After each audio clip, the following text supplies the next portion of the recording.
I watch CNN, I watch Fox, I watch CBS, and in this case, there's a lot of things not being said.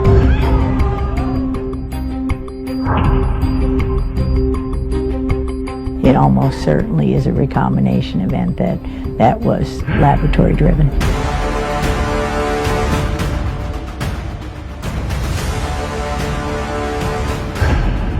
This is just the essential nature of Chinese communism. Chinese communism is evil. Every person it harms is directly attributable to the Chinese Communist Party.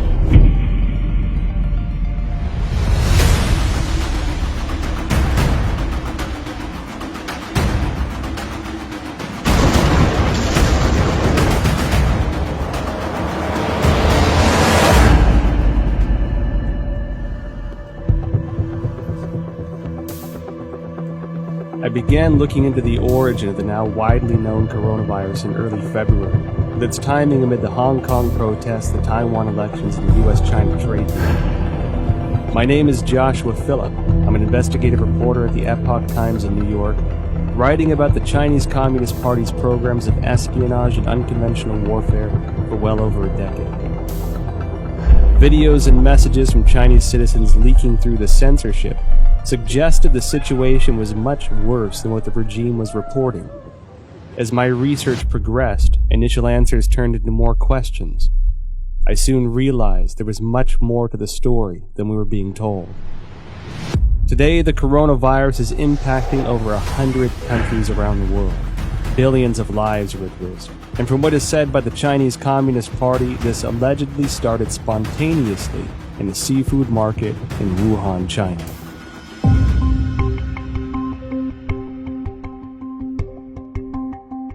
Wuhan is the capital of Hubei province, the largest city in central China. Huanan Seafood Market is located in Jianghan district of Wuhan City and is a large, comprehensive market that includes pork and a variety of frozen seafood, flavored spices, as well as some game meats. The first thing that received public attention about the epidemic was an internal notice from the Wuhan Health Commission.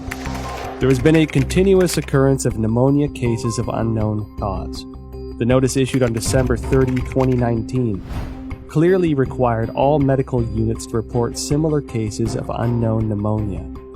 The notice started spreading online, and on December 31, 2019, the Wuhan Health Commission issued a public notice for the first time, saying that some medical institutions found a link between the pneumonia cases and the Huanan seafood market. However, the notice pointed out that there was no evidence of obvious human-to-human transmission and no infection among medical personnel. On January 1st, 2020, the Huanan seafood market posted a notice of closure. This was followed by a thorough cleanup of the market, which as an investigative reporter seemed rushed. Guan Yi, a well-known Hong Kong expert, echoed my concern that the move was like destroying a crime scene. Since then, Wuhan officials have repeatedly said that most cases of pneumonia in Wuhan have a history of exposure to the Huanan seafood market. On January 26, the Institute of Virology of China CDC announced that 33 of the 585 environmental samples from the Huanan seafood market were found to contain the novel coronavirus nucleic acid, and the virus was successfully isolated from the positive culture samples, suggesting that the virus originated from wild animals sold at the market. At this point, Huanan seafood market being the source of the epidemic became an official conclusion. A few days later, however, a report from the journal Science published online challenged that story. The report cited a paper in The Lancet, one of the world's top medical journals, and questioned whether Wuhan's novel coronavirus pneumonia could not have originated at the market. The paper, titled Clinical Features of Patients Infected with 2019 Novel Coronavirus in Wuhan, China, was published in The Lancet on January 24. The first author of the paper is Huang Xiaolin, Deputy Director of Jinyintan Hospital, the first designated hospital for treatment of unknown pneumonia in Wuhan. Why would this come as a challenge to the official narrative? I think this journal article is very important. It reveals a lot of important information. For example, this paper talks about the first patient onset was actually on December 1st. These patients were not related to Huanan seafood market. and also no epidemiological association was found between the first patient and subsequent patient. And then also on this paper, I talk about on December 10th, there were 3 more onset cases, 2 of which were not related to Huanan Seafood Market wholesale. Major discovery is that a total of 41 patients were counted in this paper, and 14 of them proved to be unrelated to the seafood market, accounting for more than 1/3. No one sells bed at the seafood market too, and the official from CDC didn't mention they find any beds in the seafood market too. Certainly the Lancet paper showing that supposed patient 0 was nowhere near the market. Secondly, that there are no bats in the seafood market or anywhere close. The idea of the spread so fast through a population, just the way it was said through the seafood market, is highly unlikely and improbable. On January 29th, the Lancet republished an analysis of 99 confirmed cases at Jinyintan Hospital, of which 50 had no history of exposure to the seafood market. According to the New England Journal, of the 425 cases confirmed, 45 cases onset before January 1st had no history of exposure to the seafood market. Notably, the authors of the 2 Lancet papers in the New England Journal of Medicine are doctors and medical experts in mainland China. Daniel Lucy, an epidemiologist at the University of Georgetown, said in response to the Lancet paper that if the data were accurate, the first case would have been infected by the virus already in November 2019, because of the incubation period between infection and symptoms. This would mean that the virus was quietly spreading between people in some parts of Wuhan before the cluster of cases with a history of exposure to Huanan Seafood Market began on December 15. The first expert group from the National Health Commission arrived in Wuhan as early as December 31st, 2019. The expert panel established a set of diagnostic criteria after investigating Jinyintan Hospital of Wuhan that stipulated a history of contact with Huanan Seafood Market, the person having a fever, and displaying the whole genome sequence. All 3 standards have to be met to confirm a case. This standard was used until a second group of experts, including Zhang Nanshan, arrived in Wuhan on January 18th and made a revision. Why did the panel impose a history of seafood market exposure as a criteria of diagnosis, knowing that at least 1/3 of the cases were unrelated to the seafood market? They clearly know about 14 patients not related to Huanan Seafood Market at all. That clearly means another source of outbreak. I think somehow this could be a malfeasance or somewhat intentionally cover up some important source of infection. It can go a long way to covering up the actual source by imposing a false place and you're not looking at the actual victims. Then you're only allowed to find your keys under the light post. The numbers that we're getting from China about new infections and deaths are highly suspicious. We know that Beijing for 6 weeks in December and January suppressed information of the epidemic.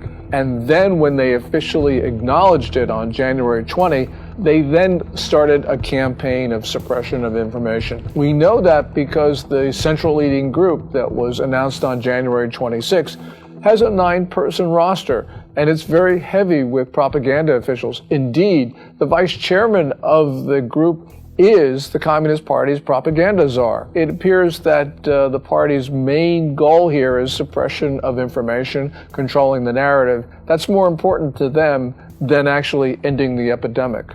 I was in China when SARS happened, and we were evacuated, and it was the exact same thing. There's no transparency. They tried as long as they could to cover it up until finally it was just like with the coronavirus, they could no longer cover it up, and then they proceeded to act. I mean, I think from my perception back then, their response to it is exactly the same.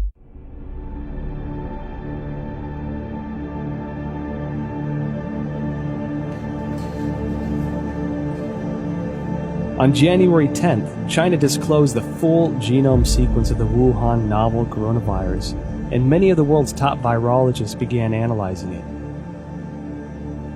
As early as January 7th, academic Zhang Yongzhen from the National Institute of Communicable Disease Control and Prevention, along with the School of Public Health of Fudan University, submitted a joint paper to Nature.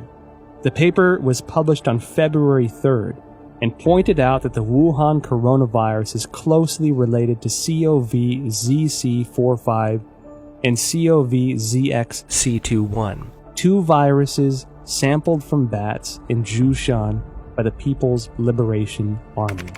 The Wuhan coronavirus has an 89.1% nucleotide similarity to the CoV-ZC45 virus and even exhibits 100% amino acid similarity in the NSP7 and E proteins.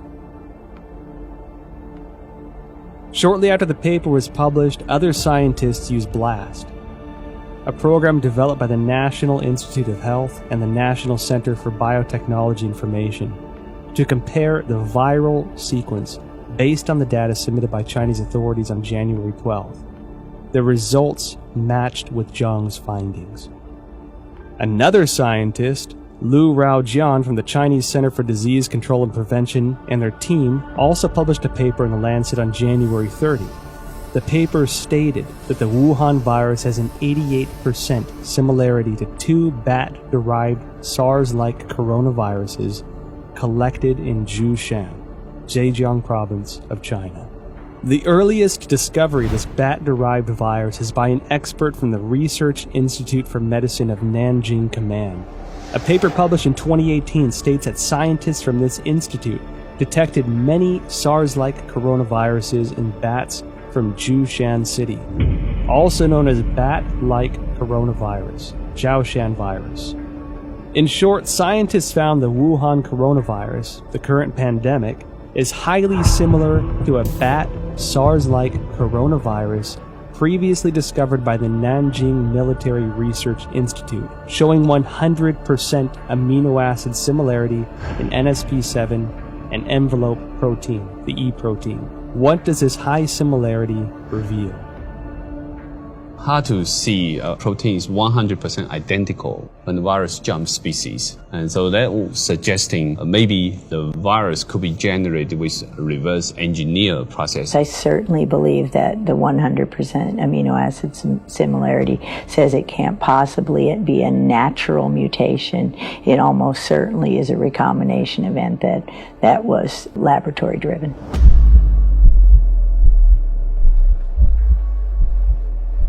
On January 21st, researchers from the Institut Pasteur, Shanghai, Chinese Academy of Sciences published a paper in Science China Life Sciences that mentioned an important phenomenon.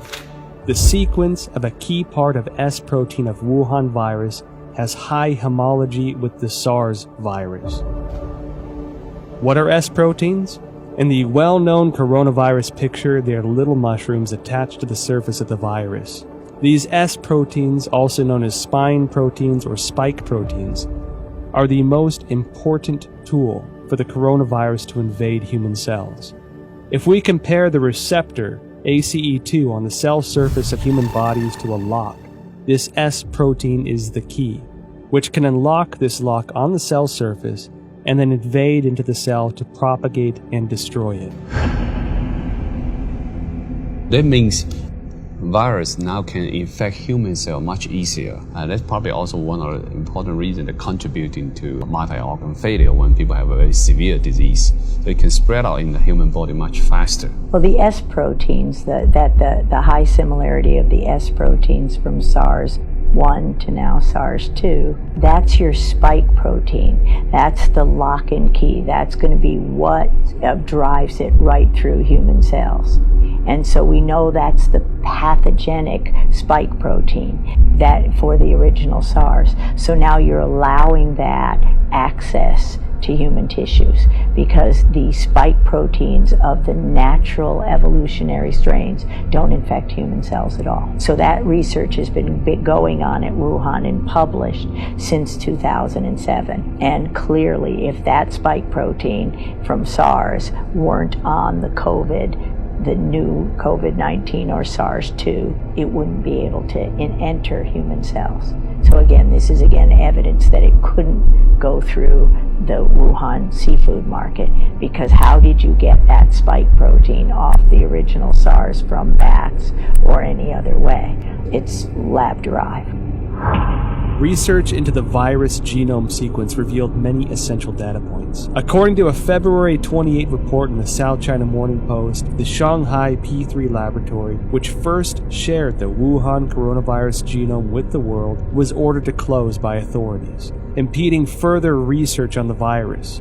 Professor Zhongyang Zhen and his team, who published the genome sequence on January 11th, worked at this laboratory.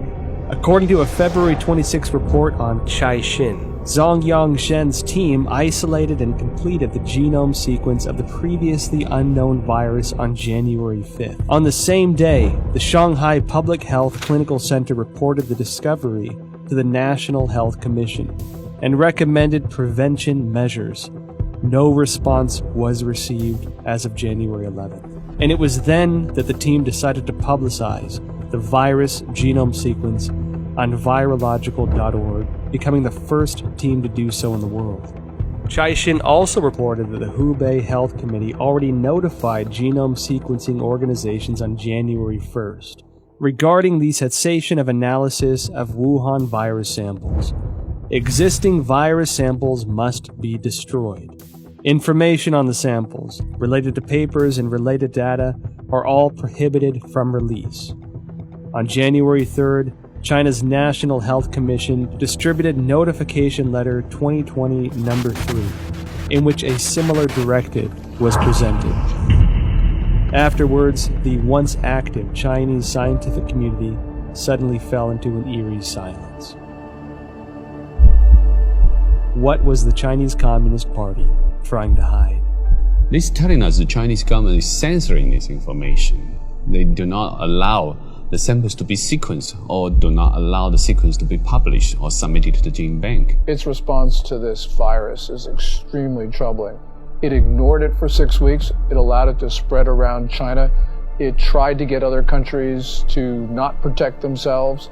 This is dangerous, irresponsible behavior, and it's endangered not only the Chinese people, but people around the world. There is no other way of looking at it. They are responsible for the continuation of this coronavirus. And every time it comes back, because it will come back, because it's going to be with us now permanently, it will come back, and every person that it kills, every person that it harms, is directly attributable to the Chinese Communist Party.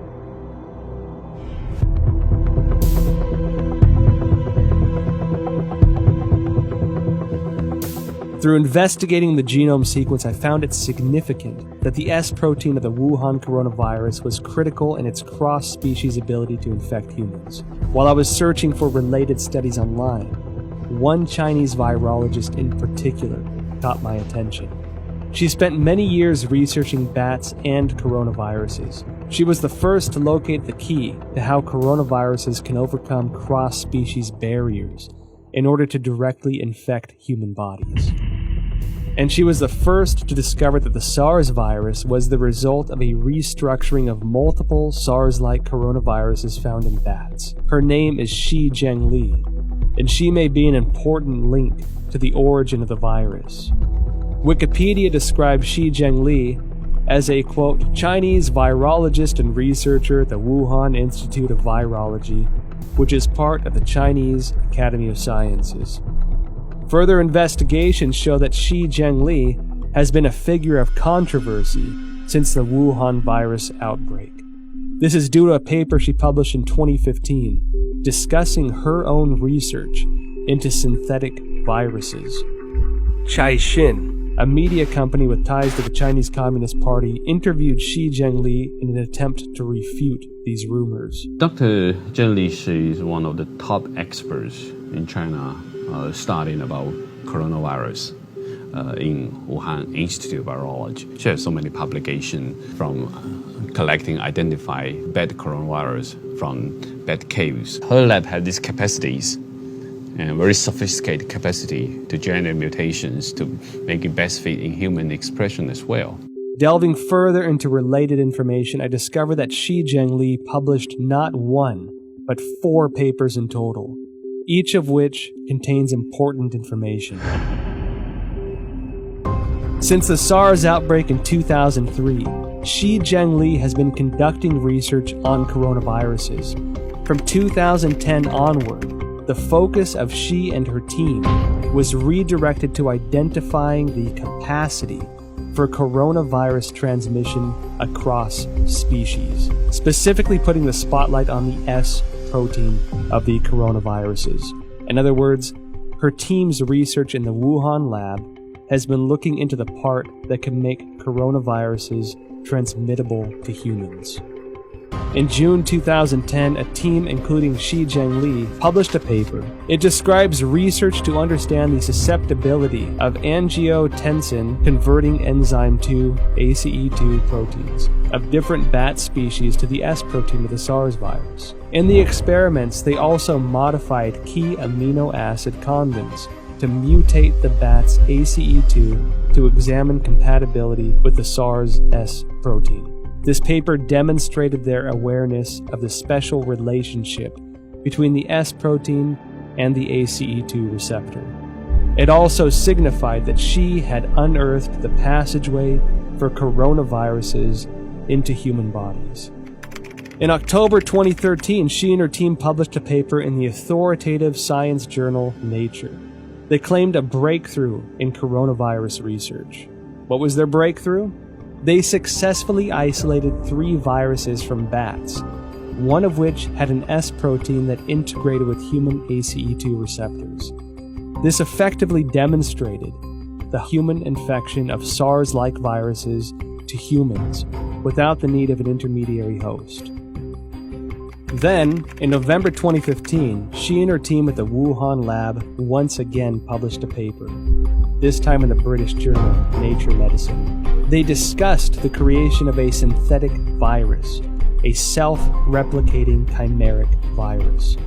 This virus had the SARS virus as the framework, with the key S protein replaced by the one they had found in a bat coronavirus she mentioned in her 2013 paper. This new virus demonstrated a powerful ability for cross-species infection. The mice infected with this synthetic virus revealed severe lung damage with no cure. This symbolized that Shi's successful splicing of the SARS virus was a key to open the door to the cross-species transmission. What is startling is that these successful experiments on mice were only the tip of the iceberg. They planned to further experiment on primates.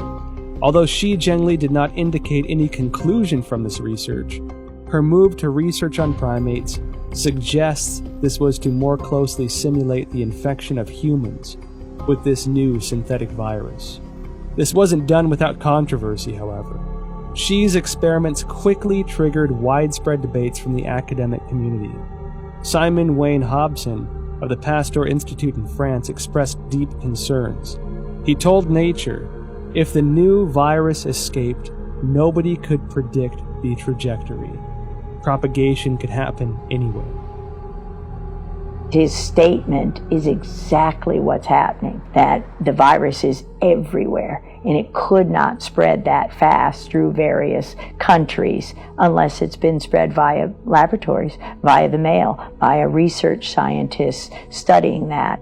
Additional studies very strongly support the idea that this new coronavirus came from a recombination event, that is a cutting and pasting of 2 different viruses. So her work proves or strongly supports the hypothesis that it could not possibly have been generated in a natural zoonotic transmission, but had to come from a hospital setting, the laboratory setting, almost certainly the biosafety level for Wuhan Research Facility. However, this did not terminate Shi's research. On November 14, 2018, Shi Zhengli spoke at the School of Life Sciences and Biotechnology at Shanghai Jiaotong University. The topic was bat coronavirus and its cross-species infection. Reports of this event have since been deleted from the university website. I discovered 2 more significant pieces of information regarding the dangers of the research conducted by Shi Zhengli's team. First, On October 16, 2014, the Obama administration, wary of the potential threats to public health from the gain-of-function GOF research into SARS, MERS, or influenza, announced through the National Institute of Health that it was suspending funding into similar research. The funding pause included Xi Jinping's research project, Genetic Engineering of SARS-like Coronavirus in Bats, a collaborative effort with Dr. Ralph Barrick, a virologist at the University of North Carolina.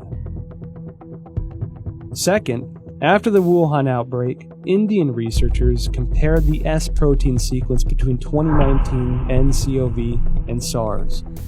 They discovered that 2019 nCoV had 4 new sequences inserted, all of which can be found in HIV sequences through a search on GenBank. Shi Zhengli discredited those observations, although she never denied the existence of the 4 inserted sequences. However, scientists probing GenBank found that there were only 3 viruses containing all sequences. The first is the HIV virus itself. The second is a bat coronavirus discovered by Xi. And the third is this new Wuhan coronavirus. We've done this kind of work for now 40 years for me. There's this sequence analysis and comparison of the virus of the SARS-2 COVID-19 apparently has genes that come from other human and other species, including some envelope, the GP41 from HIV. What is the HIV's GP41? The answer I found online describes GP41 as a protein of HIV that acts as the key to infecting human bodies, resulting in the functional failure of the immune system.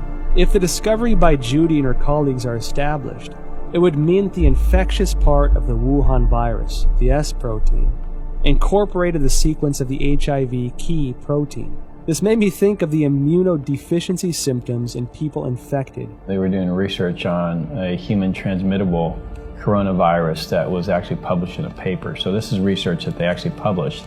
They were working on developing a coronavirus for the human host, which, leads you to question, why would you be creating a coronavirus that can infect humans? What would be the purpose of that research? Is it for a weapon?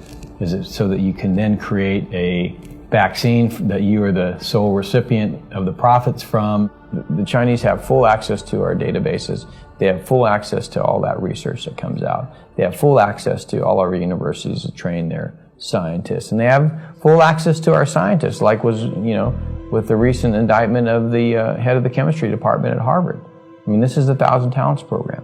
Tens of thousands of the world's most brightest people in all of these different areas that are going to China to help them with their programs. And all of these programs, as you know, have a dual use capability. Beijing's attacks on the United States, which have occurred for weeks and weeks, are really worrying. What it shows is that China is desperate, and the United States needs to defend itself because China is propagating this narrative that we spread the coronavirus to China. So the United States needs to just come out with the facts about how China took coronavirus samples from Canada and the United States. They sent them to Wuhan. We don't know exactly what went on in that lab there at the Wuhan Institute of Virology, but it's time for the United States to defend itself.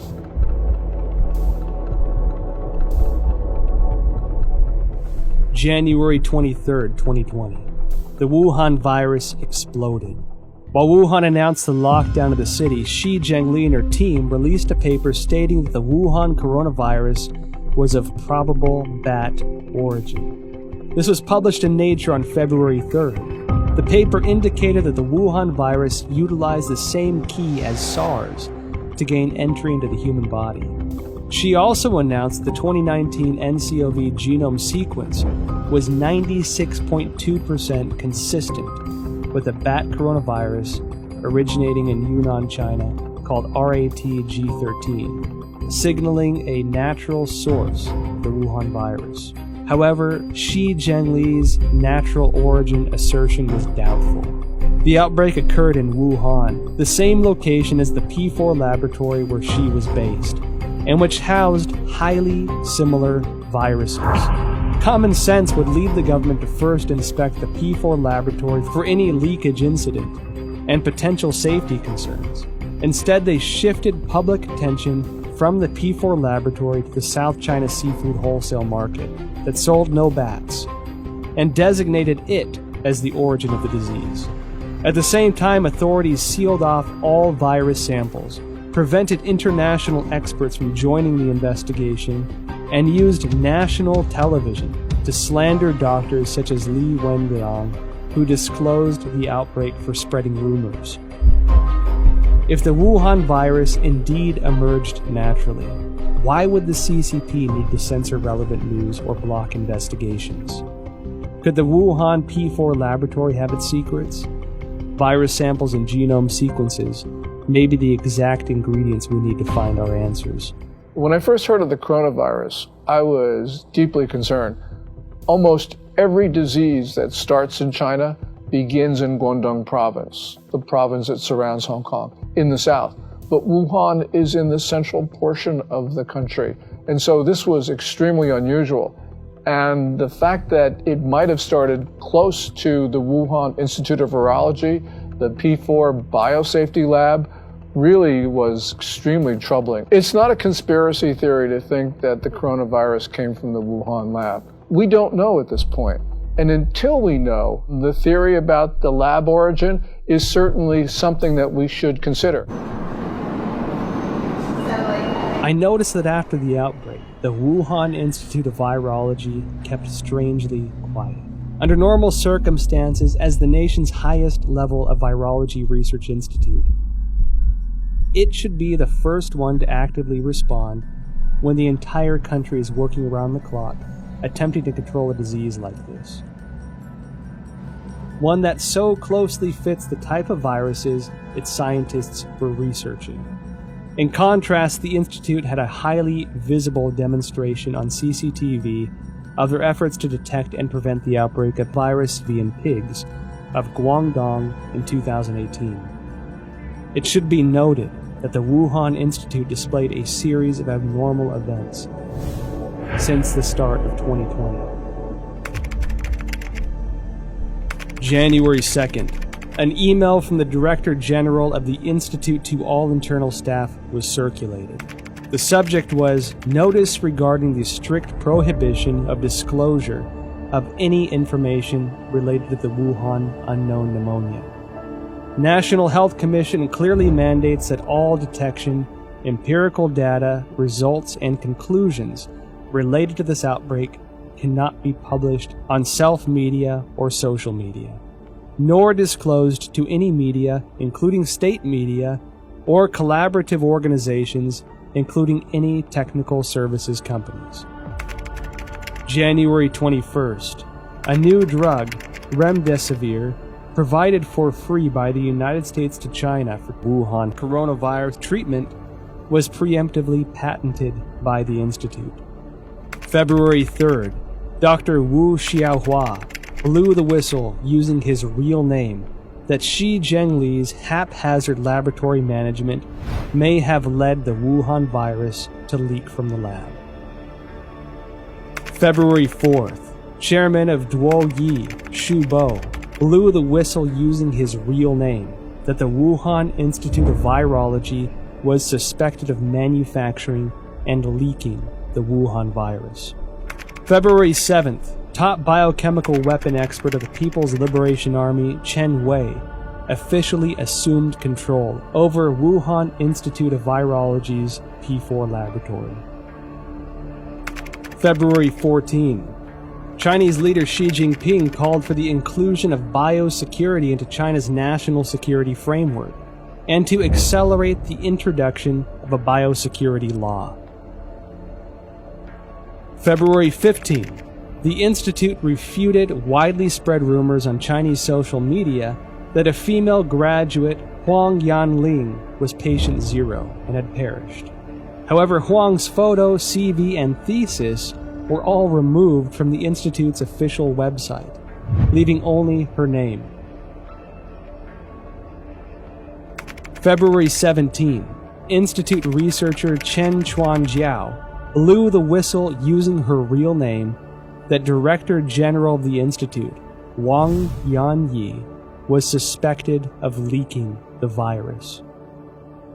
I graduated from the University of Virginia in 1980. My first job was to go to the National Cancer Institute, which was housed at Fort Detrick, Maryland, the same place that houses the USAMRIID, U.S. Army Research Institute on Infectious Disease, the biosafety level 4 facility, equivalent of the Wuhan facility. And so at these facilities, it's where investigators who, I went in there myself, you can see the breakdowns in safety, and it's everywhere. That's why I have no doubt the Chinese biosafety level 4, it was just as lacking in safety, in rigor. You can argue that they don't care. Suspected of leaking the virus, military biochemical weapons expert assumes control.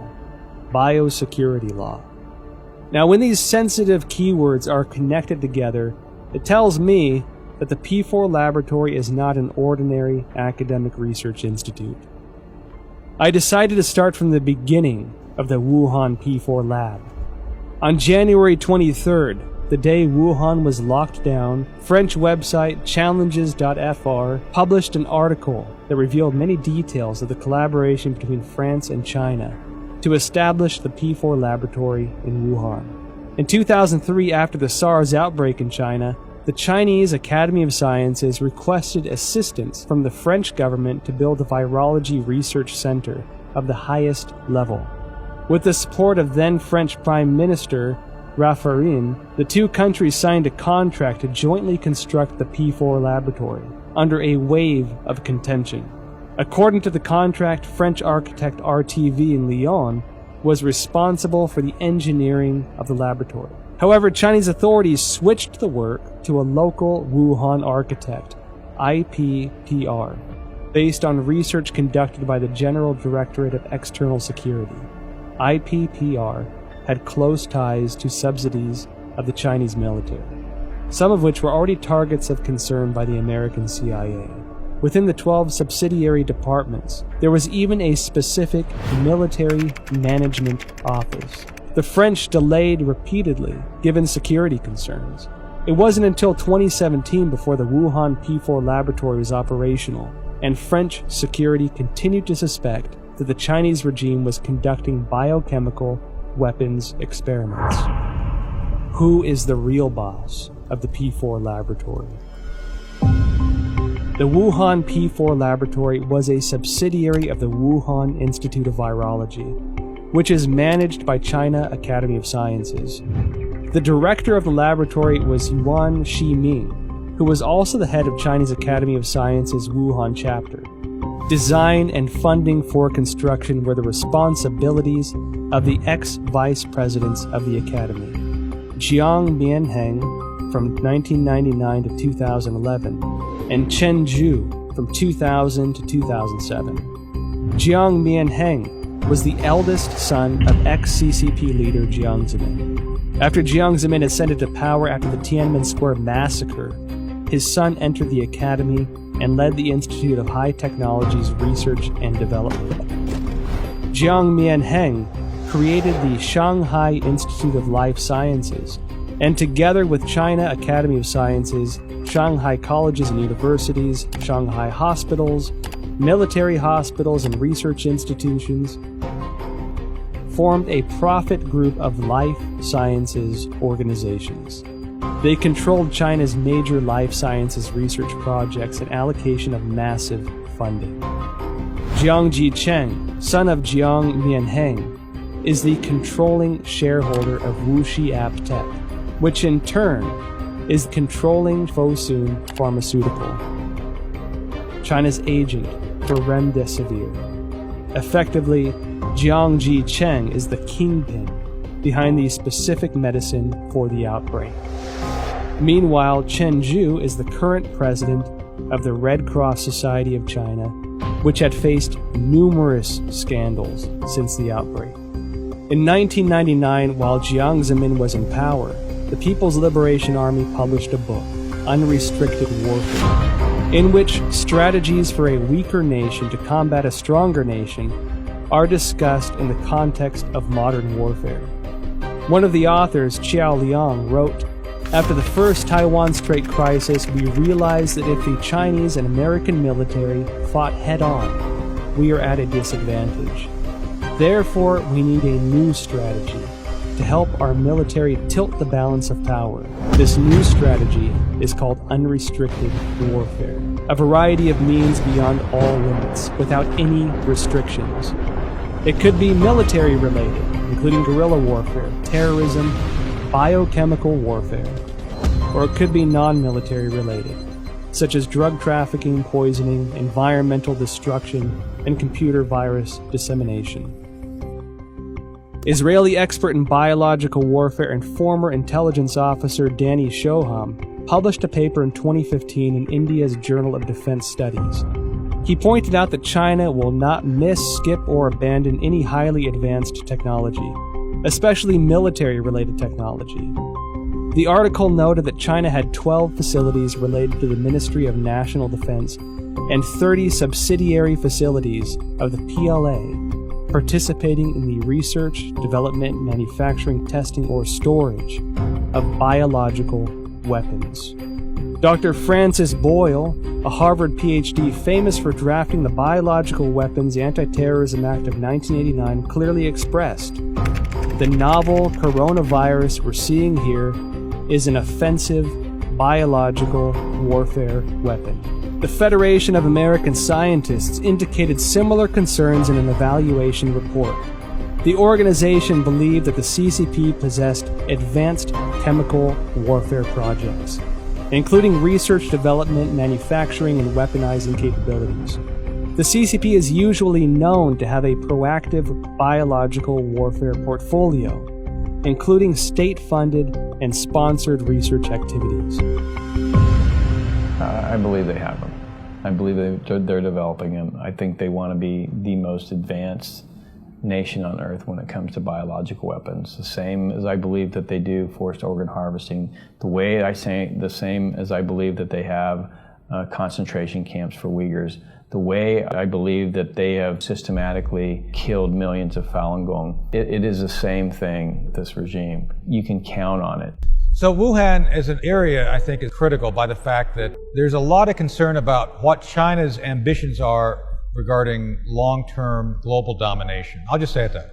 Their military doctrines indicated that they intend to be the dominant political and military force in the Pacific Rim. I've talked to senior members of the Trump administration who have had conversations with the senior Chinese generals, and that's what they basically say. It's in their doctrine, too. So we have to examine this new clue. This is one piece of the, Wuhan, biological warfare. Does this mean something to these other things we're already seeing? Because the Chinese have already kind of stated this is their objective. So I think we have to analyze it through that lens. What does this mean to the larger political narrative of what China wants to do to dominate the region and potentially the world? We don't have to speculate about being at war. Last May, the Communist Party, through People's Daily, carried a piece which said that there was a quote-unquote people's war against the United States. They've declared war on us. We have to respond. There is a war. China's told us there's one.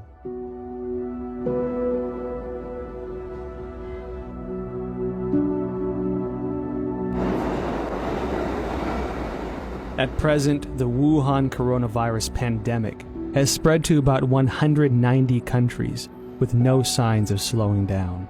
The United States announced a state of national emergency. Europe became the new center of the outbreak. The world's largest art museum, the Louvre, and the Eiffel Tower closed to the public. Tragic scenes, previously only found in Hollywood films, are now playing out live on the world stage. And given how closely it seemed to align with the Chinese regime's narratives, I can't help but question the role the WHO had in this catastrophic pandemic.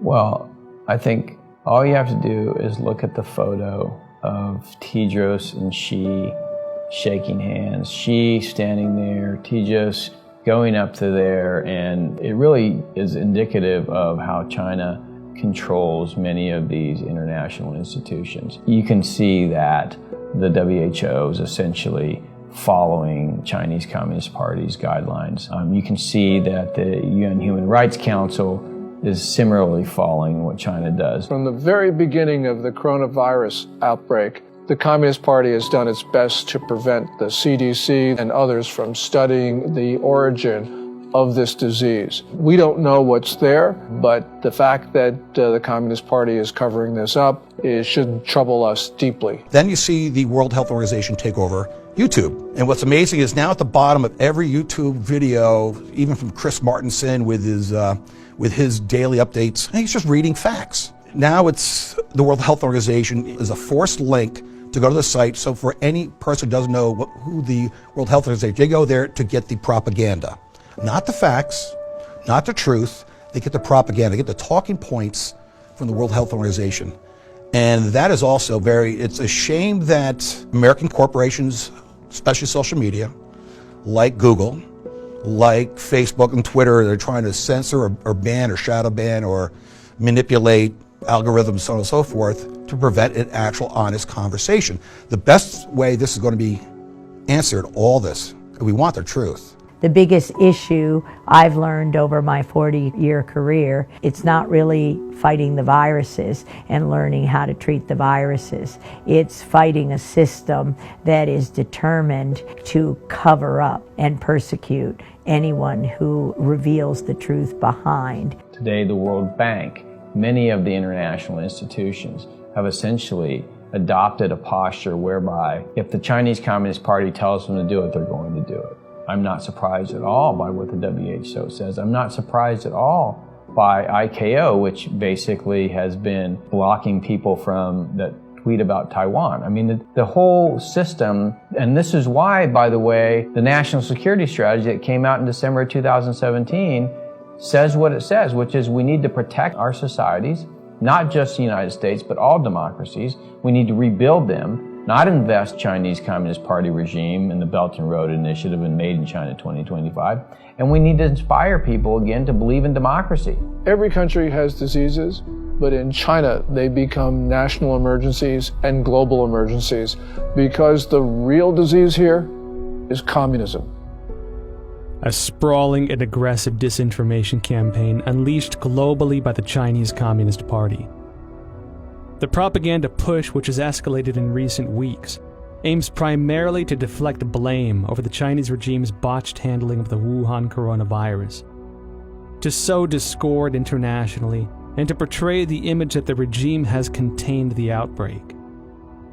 During the investigative interview process, well-known scientists who once suggested a laboratory origin of the virus declined to be interviewed one after another. Some avoided the topic of virus origin completely. Some had already composed scientific arguments but abruptly retracted their papers.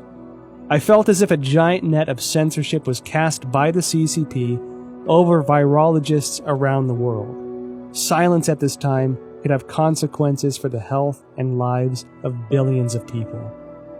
I watch CNN, I watch Fox, I watch CBS, and I try to make my own assessment. And a lot of the time, you can figure out what's really going on by what they're not saying. And in this case, there's a lot of things not being said. Bottom line, they want to make money from China. They fear the Chinese repercussions if they air this stuff. It just gives you an indication of how powerful the Chinese Communist Party is. Chinese Communist Party suppressing speech in the West because these companies make money from China and they're afraid that they're not going to make, the Chinese Communist Party is going to punish them if they essentially publish this stuff or allow it to be aired. There is no other reason. I think we have to recognize, your audience who haven't seen it, I highly recommend Chernobyl, because the same basic governance model that screwed up Chernobyl, I would argue, is now in charge of the response of the coronavirus. So whatever you saw go wrong in Chernobyl, you could still see that potential here. I'm not saying it's going to be that bad. I'm just saying that the party, the central party, is the thing which they want to protect, their power. And people and nation issues are secondary to the continuation of power. Communist Party is malign and it is grossly irresponsible. It has pressured governments to keep their borders open, and it had to know that that would result in the fast spread of coronavirus to other countries. This is the worst sort of behavior And the world's got to understand that there will not be peace, there will not be good order and stability in the world as long as the Communist Party rules China. The Wall Street Journal writes a piece as China is a sick man of Asia. It needs to be corrected. It's not China is a sick man of Asia. It is the Communist Chinese Party that's a sick man of Asia. The Communist Party has policies that people abhor. And it's not just its reaction to the coronavirus. We see this with the suppression of rights, also with holding perhaps 1 million people, maybe even 3 million people in concentration camps. So this is just the essential nature of Chinese communism. Chinese communism is evil. While China pretends to be a responsible member of the international community, in reality, they are doing much to undermine the rule of law and human rights. We at the Epoch Times refer to the Wuhan coronavirus, or COVID-19, as the CCP virus. Because the Chinese Communist Party's cover-up and mishandling allowed the virus to spread throughout China and create a global pandemic. On March 24th, Texas lawyer Larry Klayman filed a complaint in Texas federal court seeking at least $20 trillion from the Chinese government.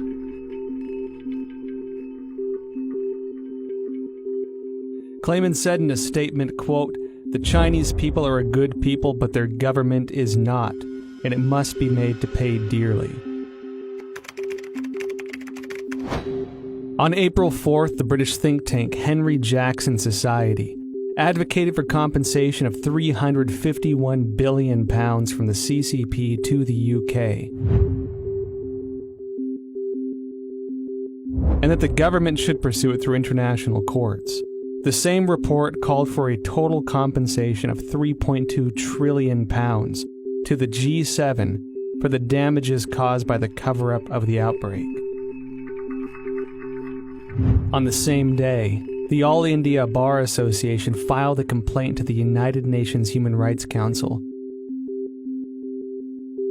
seeking an unspecified amount as reparations from China over the global spread of the coronavirus. Evidently, the CCP violated the international health regulations. The United States and the international community must regain their senses and take action. Reveal the truth through investigations, initiate sanctions against the CCP, and seek massive restitution for the worldwide public health emergency resulting in tremendous health and economic loss. As the people of Taiwan and Hong Kong are insisting, only by trying to stay away from the CCP's invasion can we protect ourselves in this global disaster. Let's start protecting ourselves. Let's start rebuilding our country. Let's start investing in our people. Let's start inspiring people to love democracy and transparency and open markets, not what the Chinese have, which is essentially, if you read document number 9, counter to every single one of those things. So, I mean, it gives us a real opportunity to kind of reevaluate the kind of world we want to live in and fight for the right side of that world. I want them to see the true nature of the Chinese Communist Party, because when they do, they're going to wake up. And when that happens, democracies will begin to flourish again. And when that happens, perhaps, just perhaps, the people of China will have a chance. This virus must have a message for all of us as people of this earth. We need to take a break from our busy schedules and seriously consider the repercussions of our ever-expanding scientific research and development. Did we go too far?